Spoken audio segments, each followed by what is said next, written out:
But my emphasis is on living within one's means. The country has to live within our means.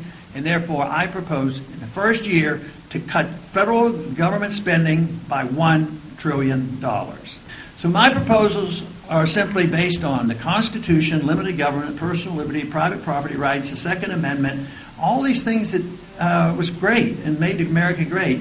And it's so wonderful to defend a system like that because it really does create the prosperity and the middle class becomes the dominant class. Actually, the big issue has been the economy. And of course, when the first time I ever ran for office was in the 1970s, and I ran at that time because I saw some big changes being made in our monetary system. And if one understands how the monetary system works and how financial bubbles are formed, we should have come to the conclusion that we embarked on a very dangerous period in our history. Now, that's a long time ago, but it's still very important history because the bubble that has burst and the correction that we're going through right now and why employment rates, despite yesterday's figure, still a serious problem is the fact that we embarked on a financial bubble, the biggest in the history of the world. And the marketplace always tries to unwind the mistakes made by politicians and by central bankers to correct mistakes. That is, if you have a system that encourages debt, and you equate debt with prosperity, it will keep building until you run out of production.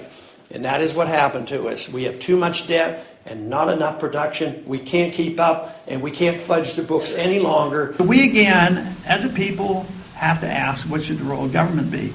Is it supposed to take care of us from cradle to grave? All our needs are going to be provided to us by our government.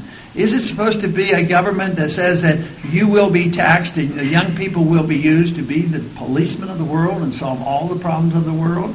And then we have to decide, what type of a monetary system we have. If we don't ask those questions and we continue to go along with what we have, maintaining the status quo and trying to patch it up, we have a few years yet, maybe 3, 4, 5, who knows, that we can maintain this, but eventually it quits functioning. And it came precariously close to completely quit functioning in 2008. We need a foreign policy that defends America and not pretend that we can tell the world how to live. Number one on the list, in order to get back onto a balance, is to change our foreign policy.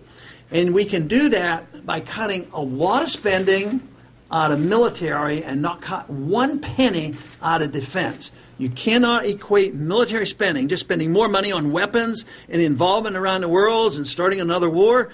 That diminishes our national defense. So what I would like to do is change the foreign policy, cut massively the spending, and just say, look, we're too many places. The Soviets were brought down because that's exactly what they did. We didn't have to fight them. They finally went bankrupt, and we're on the verge of that. So what I would do is say, look, we've had troops way too long in too many countries. We don't need to be adding countries.